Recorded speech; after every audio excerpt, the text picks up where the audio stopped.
Birincisi, kurban kesildikten sonra en önemli bir kısmını yetimlere, kimsesizlere, ihtiyaç sahiplerine vermektir. İbadetin aslına uygun olan durum da budur.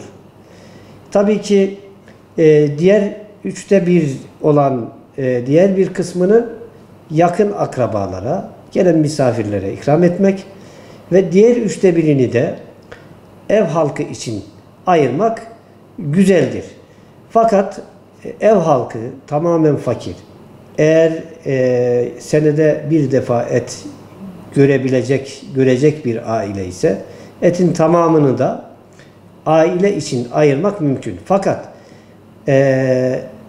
burada fakir de olsa mutlaka yanında, yöresinde, sağında, solunda yetim, muhtaç kimseler varsa az da olsa ikram etmesi Cenab-ı Hakk'ın daha hoşuna gidecektir. Dolayısıyla ibadetin ruhuna daha uygun olan da budur. Bayramlarda sıla-i rahim çok önemlidir. Her zaman önemlidir ama özellikle bayramlarda yakın akrabayı, uzak akrabayı gezmek, dolaşmak, onları hatır etmek, kısaca sıla-i rahim İslam'ın önemsediği, Allah Celle Celaluhu'nun Kur'an'da Müslümanlardan istediği, Peygamber Aleyhisselatü Vesselam Efendimizin teşvik ettiği çok önemli ibadetlerden bir tanesidir sıla-i rahim.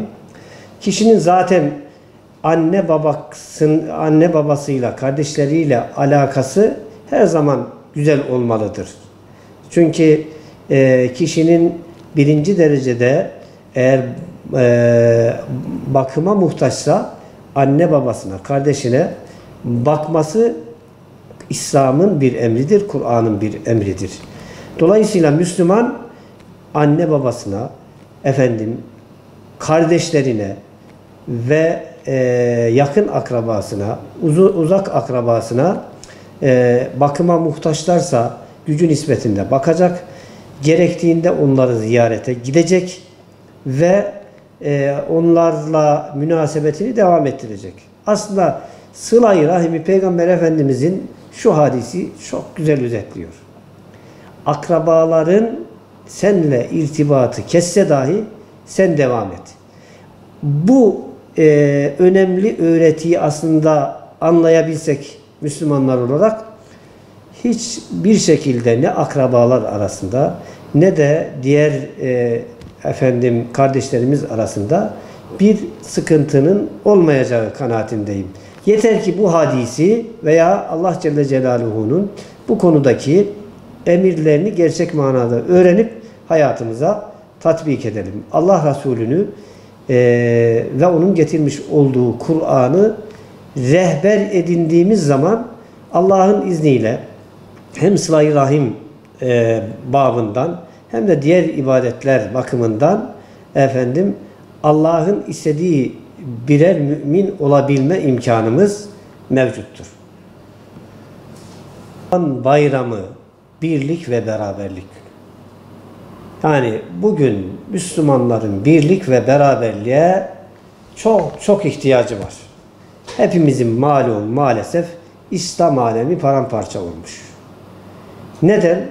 Kur'an'ı ve sünneti tam manasıyla özümsemediğimiz için.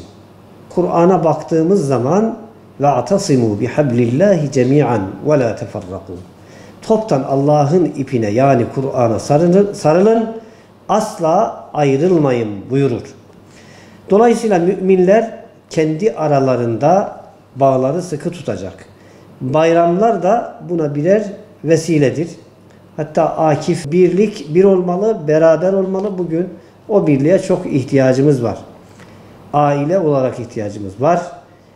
Millet olarak, devlet olarak ihtiyacımız var. İslam alemi olarak çok ihtiyacımız var.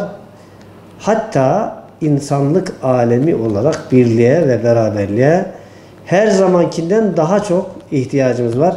Cenab-ı Hak birliğimizi ve beraberliğimizi bozmasın. Bizleri rızasına layık olan kullarından eylesin. Cenab-ı Hak bayramları birliğimize ve beraberliğimize vesile kılsın. Tüm kardeşlerimizin bayramı mübarek olsun inşallah.